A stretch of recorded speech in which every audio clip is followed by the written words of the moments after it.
He thought I would beg. He thought I would cry. He thought I'd break. But I stayed silent. And what happened next destroyed everything he loved. For months, I lived with his lies, watched him betray me, and suffered in silence. Everyone thought I was weak, that I'd forgive him, or that I'd let him win. But no one knew what I was planning. And when the moment came, everything changed forever. I never thought I would be the type of woman to sit silently while my world fell apart. Yet there I was, sitting alone in my small living room, watching him, my husband, move through our home as if everything between us was normal. Every laugh, every smile he gave, felt like a knife twisting inside me, though I said nothing. I had loved him with a kind of devotion that only grows when you truly believe someone is your person. And for years, I thought he felt the same. I was wrong. It started subtly, like a slow leak you don't notice until the water has soaked through your walls. The way he would glance at his phone, the way he would sometimes brush off my questions with a casual, "Don't worry about it," or the sudden late nights at work that seemed increasingly unnecessary. I wanted to believe him. I wanted to believe the man I married was still the same one who had held me close and promised me forever. But deep down, a tiny, persistent voice whispered that something was off. Something in his eyes, the quickness of his excuses, the absence of that warmth I once took for granted, they screamed the truth I was too scared to face. Then, one night, I found it. I stumbled upon the messages. At first, I thought I must be mistaken. Maybe it was a joke, maybe it was a misunderstanding, but the words on the screen left no room for excuses. The flirtatious tone, the shared inside jokes, the laughter between him and someone else, it was intimate. I wanted to throw the phone across the room, to yell, to cry, to confront him, but I didn't. I sat there, heart hammering, stomach twisting into knots, tears threatening to spill, and I did something I never imagined I could do. I stayed silent. The silence was my shield, my strategy, my quiet rebellion. I refused to give him the satisfaction of seeing me crumble. I refused to be the woman he underestimated. He thought his betrayal would break me. Instead, it lit a fire inside me I hadn't known existed. I started observing him differently. The days after I had silently endured his betrayal felt different. It was as if the world had shifted under my feet and I had finally learned how to stand on my own, firmly, with the weight of everything I had endured behind me. He didn't know that the woman he thought he could manipulate, the woman he thought was powerless, was quietly plotting not with rage, but with clarity and focus.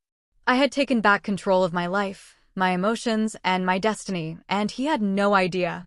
It started with subtle gestures, almost imperceptible. I smiled more brightly when friends were around. I laughed a little louder, and I began to invest my energy in things I had neglected for too long: my work, my friendships, my hobbies. He noticed it, of course, but he didn't understand it. He mistook it for ignorance, for distraction, for weakness. He didn't realize that every small smile, every casual laugh, was like a chess move, positioning me for the ultimate checkmate. One evening, I decided to attend a gathering alone. It was something I used to dread, venturing into a world without him by my side, but now it felt liberating. I entered the room, and all eyes turned to me. The woman they knew, once quiet and timid, now carried herself with confidence, elegance, and a subtle edge of power. He was there too, in his usual smug demeanor, not expecting what he would see. And when I passed him by with a polite nod and a soft smile, I saw the flicker of something unfamiliar in his eyes: uncertainty. That uncertainty would become my ally. The first step of my revenge was not to confront him directly. That would have been too easy and far less satisfying. Instead, I began planting seeds, small, carefully constructed truths that would eventually grow into undeniable consequences. Friends who had been silently watching him, colleagues who respected me but didn't know the full story, and even family members who trusted me, all of them became part of the silent orchestra I was conducting. Every whisper. Silently. There were moments of unbearable temptation. I wanted to confront him, to scream until my throat was raw, to make him feel the guilt he so casually tossed aside. But I knew if I did, I would spoil everything. Patience became my ally. Silence became my weapon. And as the days turned into weeks and weeks into months, I watched as he grew more confident, more careless, more arrogant, believing that nothing would catch up to him. That was his greatest mistake. I started subtly reclaiming my life. I reconnected with friends I had distanced myself from, focused on my passions that I had neglected, and poured energy into my career. I wasn't just preparing revenge, I was building a life that would make him regret ever betraying me. I wanted him to see that the woman he thought he could break had not only survived, but thrived. I wanted him to realize that the love he discarded so casually was not so easily replaced, and that the consequences of his actions would echo louder than any words I could ever scream at him. One evening, he came home later than usual. I greeted him with a warm smile, and he barely glanced at me, engrossed in his phone. That's when I realized something profound. I no longer depended on his attention or validation. My happiness was mine alone, and he was no longer the center of my universe. The betrayal that once felt like a dagger had been transformed into armor. And with that armor, I felt invincible. I began small. A well-timed comment in front of friends, a discreet reveal of his lies to someone whose opinion mattered to him, subtle but precise actions that slowly chipped away at the pedestal he had placed himself upon. Each act was carefully calculated, never impulsive, and every time I saw even a flicker of doubt or fear cross his face, I felt a quiet satisfaction that was sweeter than any confrontation could ever provide. The most powerful moment came unexpectedly. He had underestimated me completely. He thought my silence meant weakness. He thought my quiet demeanor was submission. But when the time came to expose everything, the deceit, the lies, the betrayal, it was like pulling back a curtain to reveal the truth he had desperately tried to hide. The look on his face, the shock, the disbelief, it was perfection. Not because I wanted to hurt him physically, but because finally, he understood that his actions had consequences, and that the woman he had thought powerless was stronger than he could ever imagine. And as I watched him crumble, I didn't feel anger anymore. I didn't feel triumph in a petty way. I felt liberation. I had survived the unimaginable, endured the betrayal that would have broken many, and emerged not only unscathed but stronger, wiser, and more in control of my own life than ever before. My revenge wasn't about hurting him. It was about reclaiming myself. It was about proving, most importantly to myself, that I was more than his lies, his betrayal, his arrogance. That night, as I sat alone in my bedroom, reflecting on everything, I realized that the journey wasn't just about revenge. It was about love, my love for myself, the respect I refused to surrender, and the courage to face pain without losing my soul.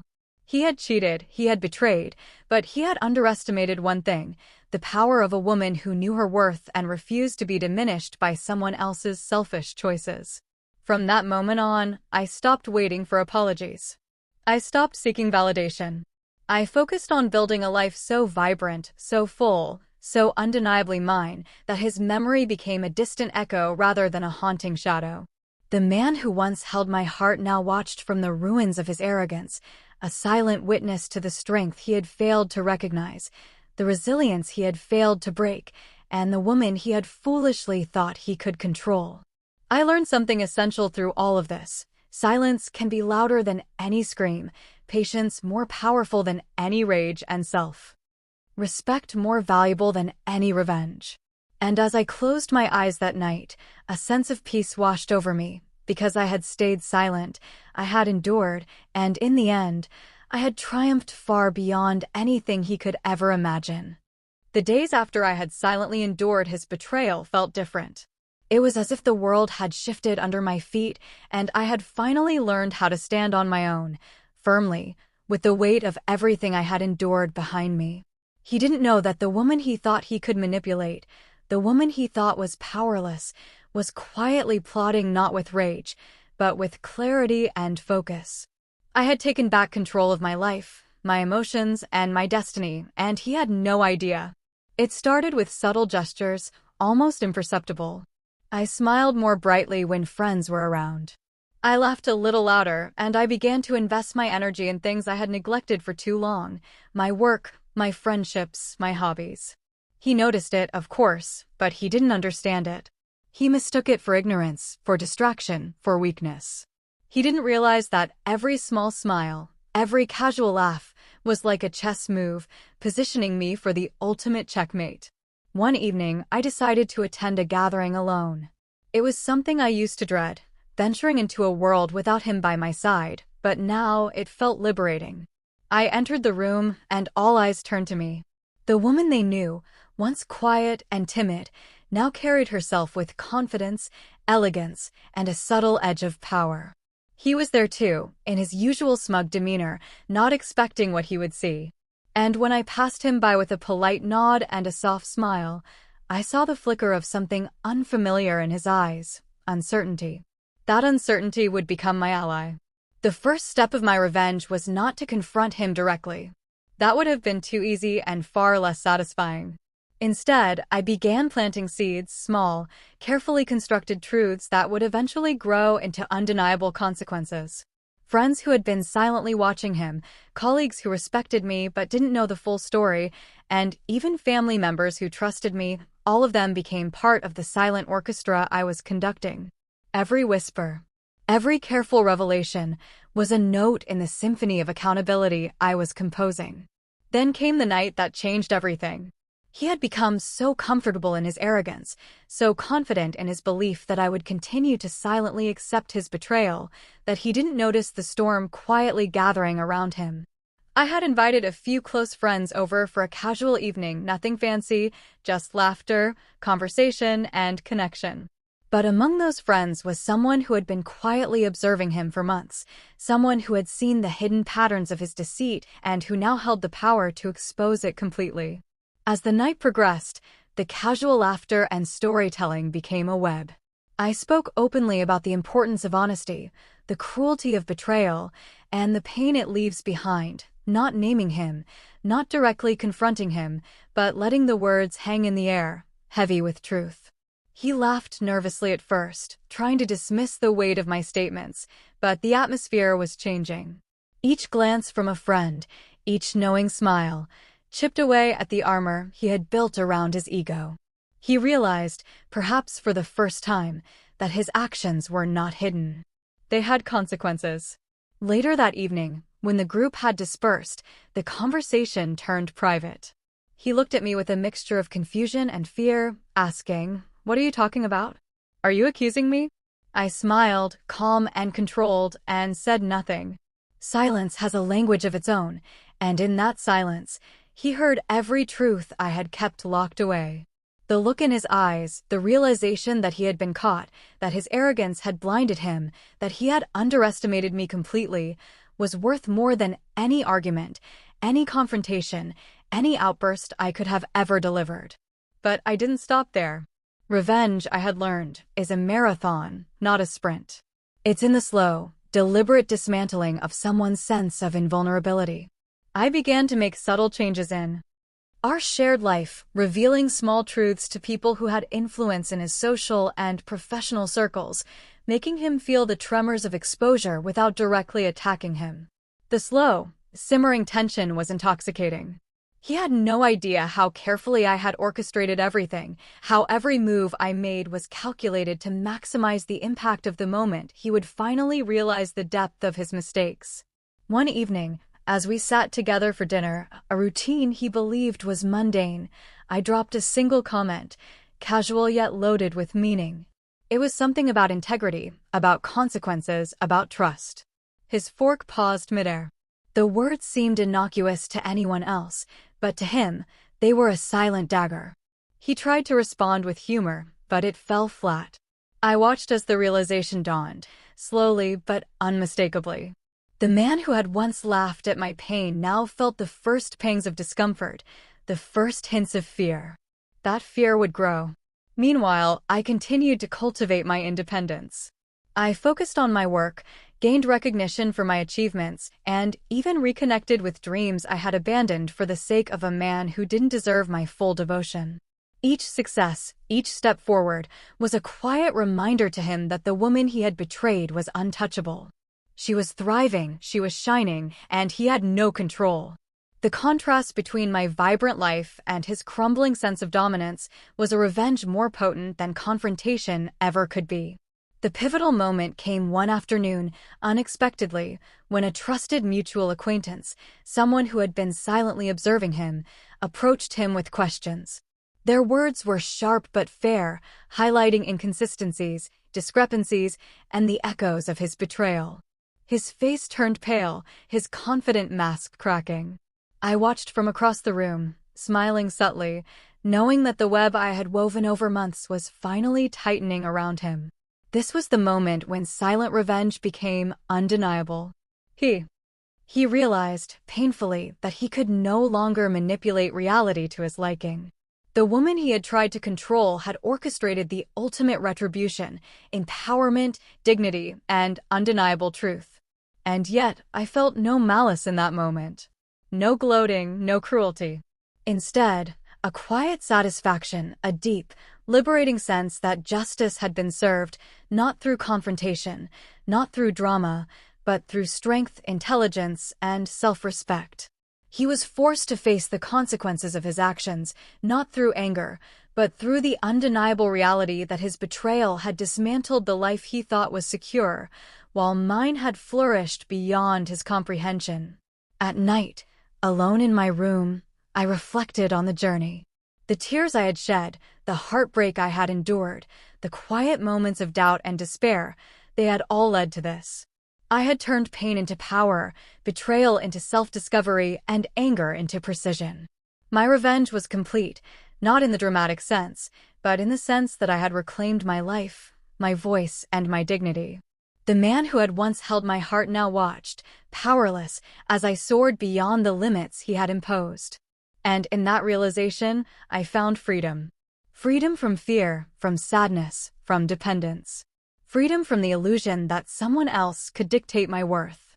My revenge was not just a lesson for him, it was a testament to the resilience, intelligence, and strength that I had cultivated in silence. The woman he had underestimated, the one he had believed he could break, had emerged stronger, unshakable, and untouchable. And that, more than anything, was the true victory. I had thought the storm had passed, that the worst of the betrayal was behind me, that his reckoning had already unfolded. But life has a way of surprising you, reminding you that even the strongest heart can be tested again. In those quiet moments when I believed I had reclaimed my life entirely, the reality of his arrogance and entitlement still lingered like a shadow I hadn't yet illuminated completely. And I realized then that my journey was far from over. Revenge, I had learned, is not about a single act. It's about reclaiming every part of yourself that was once compromised. It began subtly again, as all great lessons often do.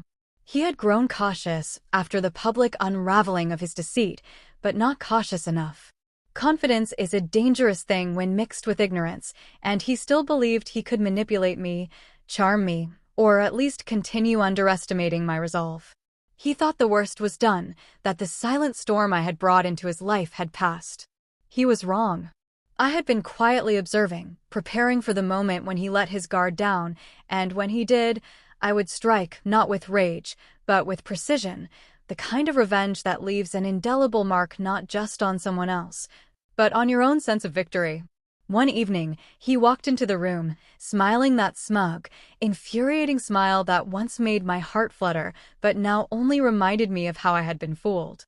I felt a flicker of anger, not at him, but at the years I had spent believing in a version of him that didn't exist. I looked at him calmly, intentionally, letting my silence speak volumes. He noticed, of course. His confidence faltered for just a moment, and I seized it. That moment would be the spark of the next chapter in my silent orchestration of consequences. I began meticulously documenting everything he did, everything he said, and everything he believed was hidden from me. Every tiny lie, every manipulation, every instance of arrogance became part of a quiet ledger I was keeping, not for anyone else, but for myself. It was a journal of empowerment, a testament to my resilience. And as the entries grew, so did my confidence, so did my understanding of how I could reclaim the last fragments of the life he had tried to taint. In the weeks that followed, I orchestrated situations that forced him to confront his own reflection, to see the consequences of his choices without realizing it was me guiding the outcome. It was subtle, but devastatingly effective. A misdirected comment here, a pointed question there, a carefully timed glance that suggested knowledge he believed I didn't possess. Each action was a thread in the web I was weaving around him. And as the tension grew, I felt a satisfaction deeper than anything I had imagined possible. There was a night, however, that would forever mark the turning point. He had invited friends over for what he thought would be a routine evening, a casual gathering to show off his charm and regain some sense of control. I attended, as always, with grace, with a smile that betrayed nothing, with the calmness of someone who knows she has the upper hand. As the evening unfolded, I guided conversations skillfully, slipping in observations that seemed innocent but were loaded with truth. Every subtle remark chipped away at the image he had cultivated, exposing him in ways he could not defend against. One of our mutual friends, someone whose opinion he valued greatly, began asking questions, innocuous at first, but increasingly pointed. "Isn't it strange how some things don't add up?" they asked. He laughed nervously, deflecting, but the seed was planted. I watched from across the room, smiling ever so slightly, knowing that he could feel the walls closing in, even if he didn't understand how or why. That night, he realized, for the first time, that his past actions were not going unnoticed, and that the woman he had thought powerless had become his most formidable adversary. The days that followed were a delicate dance. I continued living my life with vibrancy, with purpose, with a quiet joy that only someone who has survived betrayal can possess. Each achievement, each moment of genuine happiness was a silent message. He could no longer control me, he could no longer dictate my worth, and the life he had tried to manipulate was now flourishing under my terms. He watched, and I knew he watched, because the subtle shifts in his demeanor betrayed his inner turmoil. Then came the confrontation I had been waiting for, not a dramatic outburst, not a shouting match, but a calculated revelation of truth. I invited him to a private dinner, something intimate, something familiar, but carefully orchestrated. The moment was delicate, the timing was precise.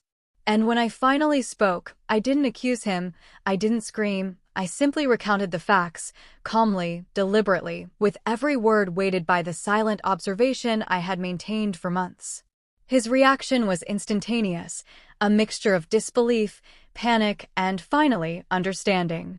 He saw, with horrifying clarity, the full extent of his betrayal, the web of deception he had woven, and the power of the woman he had underestimated. The look on his face was unforgettable. It was a mixture of regret, shock, and fear, and in that instant, I felt the culmination of every moment I had endured, every tear I had shed, every sleepless night. This was the apex of my journey, not just revenge, but the reclamation of my dignity, the assertion of my strength, and the undeniable proof that I was not to be underestimated. He had thought he could break me, but I had emerged unbroken, unshakable, and triumphant. As the evening concluded, I realized that my revenge had never been about hurting him for the sake of satisfaction. It was about demonstrating, in the clearest possible way, that betrayal comes at a cost, and that integrity, patience, and self-respect are forces far stronger than deception and arrogance.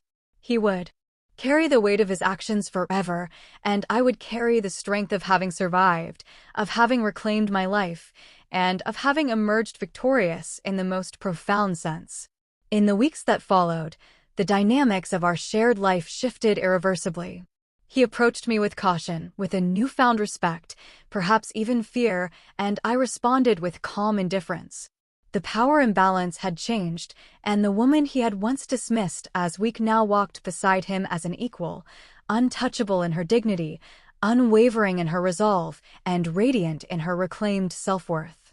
My revenge was complete not in destruction, but in transformation, in the quiet assertion of who I was and what I would no longer tolerate. Alone in my room at night, reflecting on the journey, I understood the true lesson. The most powerful revenge is not loud, not vindictive, not petty. It is silent, deliberate, and rooted in self-respect. It is in thriving while others falter. It is in reclaiming your narrative, your power, and your life. He had cheated, he had underestimated me, and he had believed he could control the outcome. But in the end, he learned what countless others have learned before him. You can betray a heart, but you cannot break a soul that knows its worth. And as I closed my eyes that night, a profound peace settled over me. The betrayal that once threatened to consume me had been transformed into my greatest teacher, my revenge into my liberation, and my pain into unparalleled strength. I had stayed silent, I had endured, and I had emerged more powerful than ever. The man who had once held my heart now held only a reflection of the choices he had made, and I walked forward, unshakable, radiant, and free. The days after his realization of my quiet revenge felt surreal. There was a strange calm in the air, a tension that lingered but was no longer suffocating. He moved cautiously around me, aware that every glance, every word, every movement could be interpreted, observed, and ultimately used against him, not in anger, but in the silent awareness that I held all the power. I had learned a fundamental truth: strength isn't loud. Strength doesn't announce itself with fury or screams. Strength manifests in the subtle confidence of someone who has survived betrayal and chosen their own path despite it. Even though he had been confronted with the reality of his lies, he did not fully comprehend the depth of my empowerment. Each day, I continued to rebuild my life, not just as a response to him, but as an assertion of who I was. My mornings began with meditation, a small ritual of grounding myself in the knowledge that my worth was not contingent on anyone else.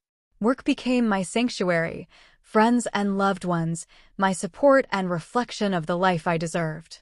And slowly, gradually, I noticed something incredible. The man who had once dominated every aspect of my existence had become secondary, irrelevant even, in the narrative I was writing for myself. But life has a way of testing even the strongest hearts. I noticed his attempts to regain control, subtle manipulations, whispers of charm meant to provoke nostalgia or doubt. He tried to remind me of the past, the good times we had shared, hoping to spark guilt or weaken my resolve. I listened calmly, internally noting each word, each inflection, each attempt at psychological maneuvering. But I didn't falter. My silence was not ignorance, it was awareness. My peace was not passivity, it was preparation. And he had no idea that every attempt he made was only reinforcing the very strength I had cultivated. One night, he came home with an air of contrived nonchalance, expecting perhaps to see vulnerability, to witness a crack in my armor. Instead, he found me radiant, confident, serene. I greeted him politely, a subtle smile on my lips, and asked about his day. There was a pause, a flicker of discomfort in his eyes. That pause told me everything. He knew, finally, that the woman he had underestimated was untouchable. My silence, my composure, my quiet observation, all of it had become an unspoken but undeniable force. And in that moment, I realized that true power does not need to announce itself. It is felt, acknowledged, and respected. I decided it was time to solidify the final chapter of my silent revenge. Not through dramatic confrontation, not through exposure, not through malice, but through undeniable action. I began to assert myself in spaces where he once assumed control: mutual friends, professional circles, even community gatherings. Each appearance, each statement, each subtle action was a declaration of independence, a proof that I was no longer the woman who could be diminished, deceived, or overlooked. And with each act, I saw the quiet unraveling of the arrogance he once carried with pride. There was one particularly memorable evening. A charity event, small yet significant, where we both happened to be attending. I was confident, radiant, carrying myself with poise, and every glance I received from others acknowledged my transformation. He was present, attempting charm, attempting dominance, but I noticed the subtle shifts in his demeanor, the hesitation, the uncertainty, the recognition that his influence no longer dictated the room. That night, he understood, finally, that his actions had consequences that extended far beyond our private world. My life, thriving and independent, was a silent but powerful message. I had also begun reconnecting with aspects of myself I had long abandoned. Hobbies, dreams, passions, and even ambitions that he had once dismissed or ignored became central to my days. I traveled, explored, and engaged in experiences that reminded me of my own worth, my own joy, my own capability. Every new achievement, every smile, every moment of authentic happiness served as a quiet yet devastating blow to the man who had once believed he could dictate my life. He was learning that empowerment is not loud, it is lived, embodied, and demonstrated in every choice you make. The final confrontation, when it came, was subtle yet unforgettable. It wasn't an argument, a scream, or a tearful plea. It was a quiet evening, just the two of us, where I recounted moments of my life he had tried to control, moments where his arrogance had blinded him, moments where he had believed he could dictate the narrative of my existence. I spoke calmly, deliberately, with a steady gaze, letting my words hang in the air. And in his eyes, I saw recognition, shock, and finally acceptance. He understood, at last, that his betrayal had consequences he could not erase, and that the woman he had underestimated was untouchable, unstoppable, and unbroken. After that evening, a remarkable transformation occurred, not in him, but in me. I had reached the pinnacle of self-liberation. I realized that revenge had never been about him. It was about reclaiming myself, asserting my dignity, and embracing my life fully. My empowerment was complete, not in destruction, but in creation, the creation of a life rooted in authenticity, strength, and joy. He had become irrelevant in my story because I had rewritten the narrative for myself. In the months that followed, I thrived. Every decision I made was intentional, every action a reflection of my newfound freedom. He remained in the background, a shadow of what had once been, occasionally reminded of his mistakes, but powerless to change them. And I, walking through each day with confidence, beauty, and serenity, knew that the true victory was mine. Not through vindictiveness, not through confrontation, but through the undeniable force of self-respect, patience, and resilience. Finally, I understood the ultimate lesson of betrayal and revenge, that the most profound power lies not in retaliation, but in liberation. In surviving when others expect you to crumble, in thriving when others anticipate despair, in living authentically when others assume you are broken. I had cheated grief, I had outlasted betrayal, I had transformed pain into purpose. And in that transformation, I discovered something more powerful than any revenge: freedom. The woman he had once underestimated, the one he had assumed powerless, had emerged radiant, untouchable, and sovereign in her own life. And as I closed my eyes each night, reflecting on the journey from heartbreak to empowerment, from betrayal to liberation, I smiled, not out of malice, not out of triumph over him, but out of profound gratitude for the lessons, the strength, and the life I had reclaimed. I never imagined that betrayal could feel so heavy, so suffocating, so impossible to move past. Yet here I was, standing on the edge of a life I had once thought was shattered beyond repair. The man I had trusted with my heart, the man who had whispered promises of forever into my ears, had betrayed me with a kind of cold calculation that left me questioning everything I had believed in. And yet, what I had once considered the end, the heartbreak, the betrayal, the unbearable grief, had become the beginning of something far greater: my awakening, my empowerment, my ultimate liberation. The months of silent observation, of careful planning, of strategic revenge had led to this moment. He had realized, painfully, the consequences of his actions. He had watched, helpless, as I reclaimed my life, rebuilt my confidence, and thrived in ways he could never have imagined. But still, there were moments, fleeting yet intense, when his presence reminded me of the pain he had caused, when the memories of deceit and broken promises tugged at the corners of my heart. It was in those moments that I realized the final act of this story would not be about him, it would be about me. I began to embrace my life fully, unapologetically, without restraint or hesitation. Each day became a canvas for my own growth, my own joy, my own discovery. I traveled to places I had once dreamed of, pursued passions I had neglected, and formed bonds with people who celebrated the woman I had become rather than the woman I had been. And through it all, I felt a quiet, undeniable satisfaction. I had survived. I had endured. I had transformed. And nothing, not betrayal, not heartbreak, not manipulation, could take that from me. But life, as it often does, has a way of testing even the strongest hearts. One evening, he attempted to reconnect, cautiously, carefully, as if hoping that the wounds he had inflicted could somehow be mended with empty words and shallow gestures. He approached me, hesitant, unsure. And I felt a flicker of old emotions stir within me, anger, hurt, disappointment, but they were fleeting. I had learned something invaluable. My life, my joy, my peace could not be negotiated, could not be bargained for, could not be surrendered to someone who had once betrayed me so completely. I looked at him calmly, with a composed serenity that betrayed none of the turmoil I had once felt. I let silence speak, letting him feel the weight of the consequences he had brought upon himself. And in that silence, I realized something profound.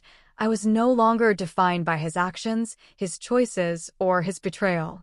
I was defined by my resilience, my strength, and the unshakable understanding of my own worth. He had underestimated me, yes, but he could never touch the empowerment I had cultivated within myself. Over the following weeks, I solidified my boundaries with him. I no longer allowed his presence to disrupt my peace, no longer permitted his words to pierce the armor I had built around my heart. I engaged with him only when necessary, and even then, my demeanor was composed, confident, and indifferent. He tried, subtly at first, and then with increasing frustration, to provoke reactions, to test whether I had truly moved on, but I remained steadfast. His attempts were futile. He had lost the power to hurt me, and in losing that power, I gained something far greater: freedom. As I immersed myself in my work, my friendships, and my personal growth, I began to notice the remarkable transformation that had taken place within me. The woman who had once felt lost, broken, and betrayed had become radiant, powerful, and unstoppable. I walked through life with a confidence that was visible, tangible, and magnetic. People noticed, of course, but they didn't fully understand the journey that had led me here. The heartbreak endured, the betrayal survived, the silent victories achieved. And that was exactly how I wanted it, a quiet, undeniable triumph that needed no explanation, no justification, no validation. There was one evening, however, that crystallized everything. I was hosting a small gathering, a celebration of life, independence, and personal growth. Friends and colleagues were present, people who had witnessed my transformation firsthand, who had supported me in ways both big and small. And he was there, inevitably, because he still believed he had some claim to the life he had once been a part of. But this time, he was not the center of attention. He was a spectator, quietly observing the woman he had once thought weak, fragile, and controllable. And in that observation, I saw the culmination of months of strategy, patience, and resilience reflected in his expression: disbelief, regret, and awe. During the evening, I made subtle gestures, carefully crafted remarks, and confident displays of independence that left no room for misinterpretation. I spoke openly about empowerment, integrity, and self-respect, not directly addressing him, but letting the words resonate in the shared space we occupied. Every glance from him, every flicker of discomfort, every moment of hesitation was a reminder that my journey had reached its apex. He realized, finally, that his actions had consequences that could not be undone, that the woman he had betrayed had not only survived, but had flourished beyond his comprehension. The final confrontation came quietly, without drama or spectacle, in the solitude of our shared home one evening. He approached me, attempting a reconciliation, a plea, an explanation, but I had moved beyond all of that. I listened calmly, without interruption, without judgment, letting him reveal himself in his own words. And when he had finished, I spoke, not with anger, not with vengeance, but with clarity, composure, and unwavering confidence. I outlined the boundaries, the lessons, the realities of our past, and the truth of my present. And in my words, I saw the full weight of realization in his eyes. He had underestimated me, betrayed me, and attempted to control me, and he had failed utterly. After that night, there was no turning back. My life continued to flourish, vibrant and full, unencumbered by his presence, unshaken by his attempts to regain influence. I had reclaimed my narrative, my power, and my destiny. The man who had once held my heart now existed as a distant memory, a reminder of the lessons learned, the strength gained, and the resilience achieved. And in that reclamation, I discovered the ultimate truth: revenge, when executed with patience, strategy, and self-respect, does not need drama or spectacle. It manifests in the life you build, the happiness you cultivate, and the unshakable confidence you carry within yourself.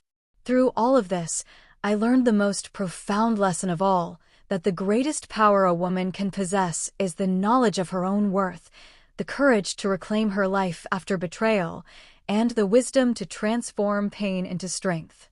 I had survived heartbreak, deception, and emotional manipulation, and in doing so, I had become untouchable, unstoppable, and radiant in ways that words can scarcely capture. The life I now lived was mine entirely, and it was extraordinary. And so, as I stand here, reflecting on the journey from betrayal to empowerment, from heartbreak to liberation, I feel a quiet, unshakable peace. The man who once held my heart and shattered it has been rendered powerless, not by confrontation, not by revenge in the conventional sense, but by the undeniable force of my resilience, dignity, and self-respect. I have emerged victorious, not through vindictiveness, but through liberation, not through destruction, but through transformation. I am free. I am whole. I am unstoppable. The final chapter of my story is not about him. It is about me. About the woman who survived when she could have crumbled, who thrived when she could have withered, who reclaimed every ounce of her worth when someone else tried to diminish it. And in that reclamation, in that quiet, undeniable triumph, I finally understood the truth. Betrayal can break trust, but it cannot break a soul that knows its value, claims its power, and refuses to be diminished. I am that soul. I am that woman. And my life, rebuilt, radiant, and fully mine, is the ultimate victory.